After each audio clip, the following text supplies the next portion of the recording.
ఏంటి మీ అభిప్రాయం ఏంటి టాక్సిక్ పైన? థియేటర్ వాతావరణం ఎలా ఉంది? అంటే వైలెన్స్ ఉంది సినిమా నిండా. హ్మ్. అంటే ప్రతి షాట్ ఒక బుల్లెట్ పేలకుండా అయితే అది రొమాన్స్ అయినప్పటికీ విత్ బుల్లెట్సే నడిపారు.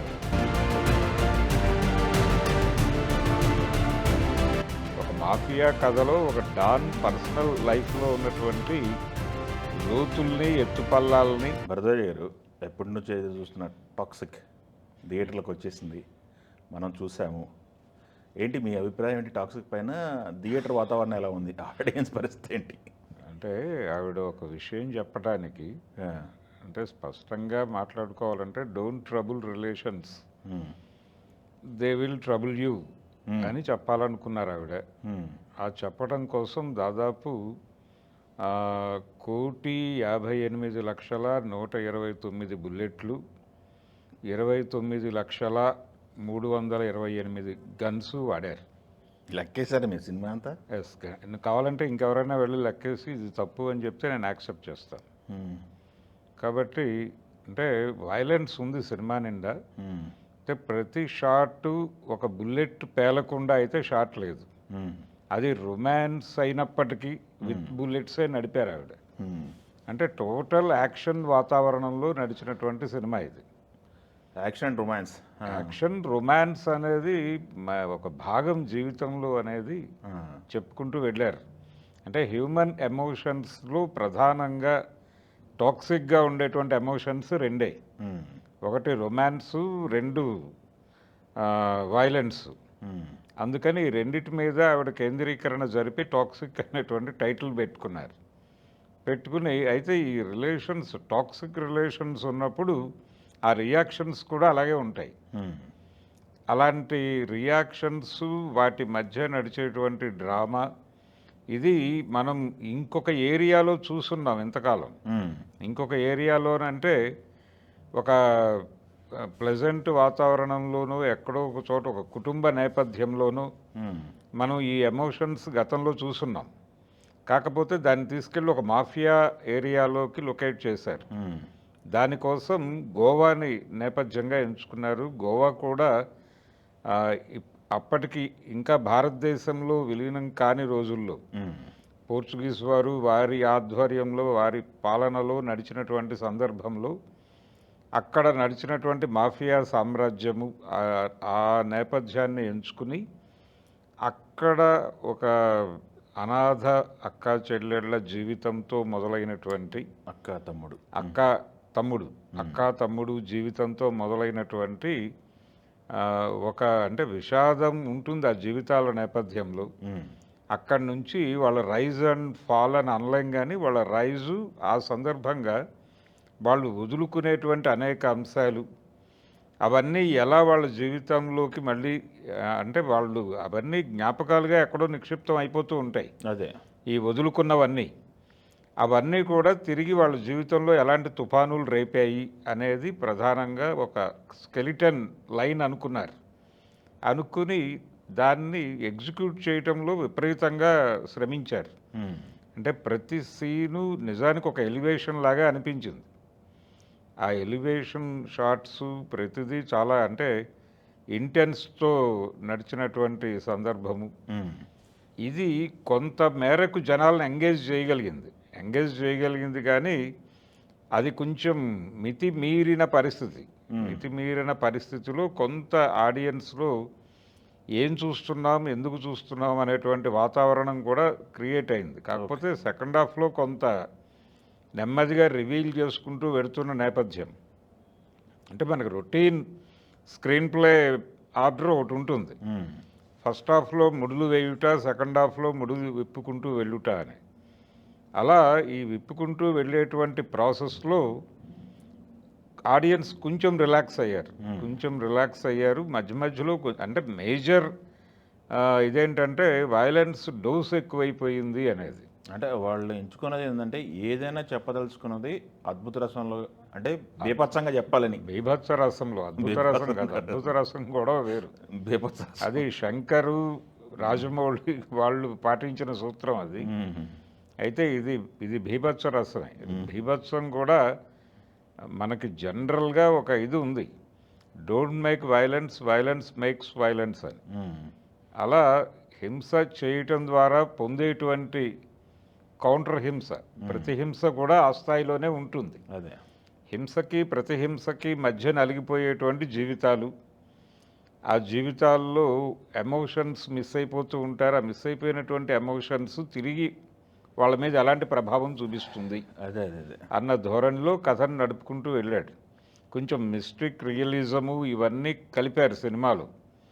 కలపటం ద్వారా అంటే చాలా ఈ మధ్య కాలంలో ఇన్ఫ్లుయెన్స్ చేసినటువంటి హాలీవుడ్ డ్రామాల ప్రభావం ఉంది ఆవిడ మీద, డైరెక్టర్ గారి మీద. మనం జోకర్ ఇవన్నీ చూసాం. అవును. కొంచెం ఇంటెన్స్ హ్యూమన్ రిలేషన్స్, స్ట్రెయిన్ అయినటువంటి హ్యూమన్ రిలేషన్స్, వాటి రియాక్షన్స్, వీటిని తెర మీద అలాగే సాహిత్యంలోనూ ఆవిష్కరించిన రచయితలు, దర్శకులు చాలామంది ఉన్నారు. ఆ ఇంటెన్సిటీ అనేది ఆడియన్స్ని ఎంతవరకు హుక్ చేస్తుంది అనేది, అంటే ఈ వైలెన్స్ అనేది దీంతో మ్యాచ్ అవుతూ వెళ్ళటం, అందుకని ఎంతవరకు ఆడియన్స్ని హుక్ చేస్తుంది అనేది చూడాలి. బయటకు వచ్చేటప్పుడు ఒక విపరీతమైనటువంటి ఎమోషనల్గా కనిపించలేదు ఆడియన్స్. మామూలుగా చూశారు సినిమాని, అంటే 3 hours పైన ఉంది అది. 3 గంటల 14 నిమిషాలు. 3 గంటల 14 నిమిషాల సినిమా. 194 minutes. అవును. సో ఆడియన్స్ చాలా ప్రశాంతంగానే సినిమా చూశారు అంటే వాళ్ళకి అర్థమవుతోంది. కొంత అది ఏం జరుగుతోంది అని అర్థం కావటానికి కొంత టైం తీసుకుంది సినిమా. తీసుకున్న తర్వాత అక్కడి నుంచి దాంతో స్క్రిప్ట్తో ట్రావెల్ అయ్యారు. ఇంటర్వల్ బ్యాంగ్ ఇదంతా చాలా క్యూరియస్గానే ప్లాన్ చేసింది ఆవిడ. అంటే స్క్రీన్ ప్లేలో కొంత ఆడియన్స్ను హుక్ చేసేటువంటి ఎలిమెంట్స్ అలా పెట్టుకుంటూ వెళ్ళారు. కాకపోతే ఎక్కడూ చిన్న కన్ఫ్యూజన్, ఈ విషయాన్ని ఇంకో పద్ధతిలో కూడా చెప్పుండొచ్చు కదా అని. కాకపోతే పెర్ఫార్మెన్సెస్ వైజ్ ప్రతి ఒక్కరూ ఆ క్యారెక్టర్ని ఆవిడ డ్రైవ్ చేయదలుచుకున్న ఎమోషన్స్, అంటే డైరెక్టర్ గారు తెర మీద ఆవిష్కరించదలుచుకున్నటువంటి ఎమోషన్స్ని ప్రతి ఆర్టిస్టు క్షుణ్ణంగా అర్థం చేసుకుని పెర్ఫామ్ చేశారు. అందుకని ఆవిడ అనుకున్నటువంటి అనుభూతి కలిగింది. అది ఆడియన్స్కి ఎంతమందికి కనెక్ట్ అయింది అనేది నేను చెప్పలేను, కానీ ఆవిష్కరణ అయితే జరిగింది. పర్టికులర్గా కియారా అద్వానీ క్యారెక్టర్ కావచ్చు, ఈ యష్ అయితే అసలు టోటల్గా డెడికేట్ అయిపోయాడు. తనకి అంటే కేజీఎఫ్లో దొరకని ఒక అవకాశం దొరికింది ఇందులో. అన్ని రకాల ఎమోషన్స్ని ప్రొజెక్ట్ చేసుకుని తను పెర్ఫామ్ చేయటానికి ఒక స్కోప్ ఉన్న క్యారెక్టర్ దొరికింది. కేవలం ఏదో వైలెన్స్ అన్నట్టుగా కాకుండా ఆ పాత్రకి కొన్ని ఇవి ఉన్నాయి, భావోద్వేగాలు ఉన్నాయి. ఆ భావోద్వేగాలు అన్నిటినీ కూడా ఆయన పరిమితిలో పద్ధతిగా పెర్ఫామ్ చేయగలిగాడు.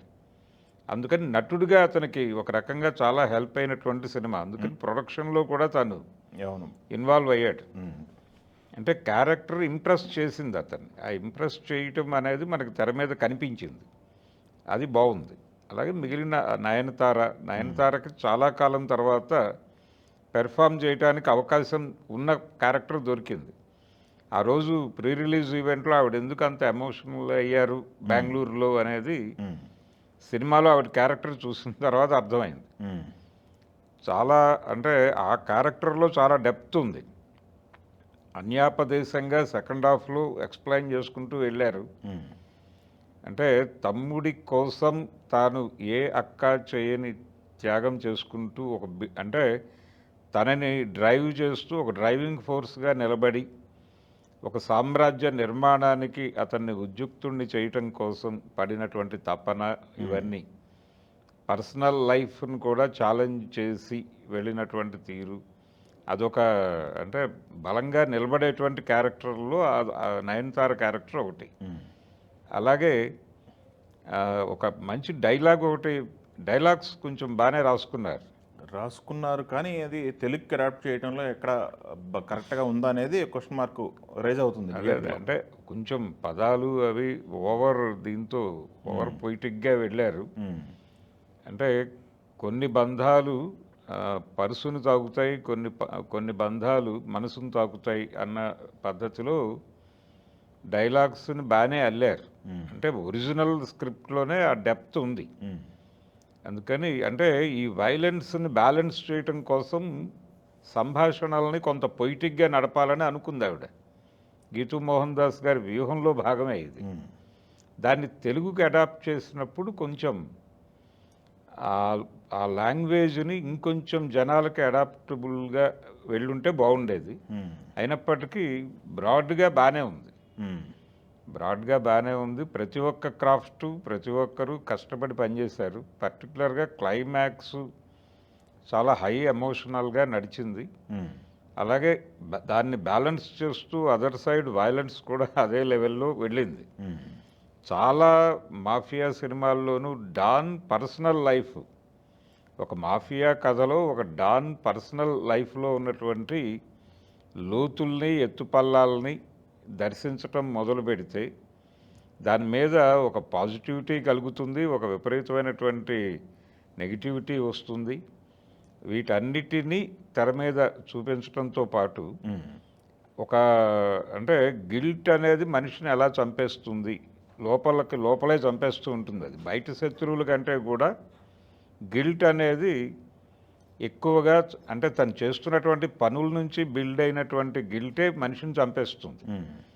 అది ఒక లేయర్గా తీసుకున్నారు ఆవిడ.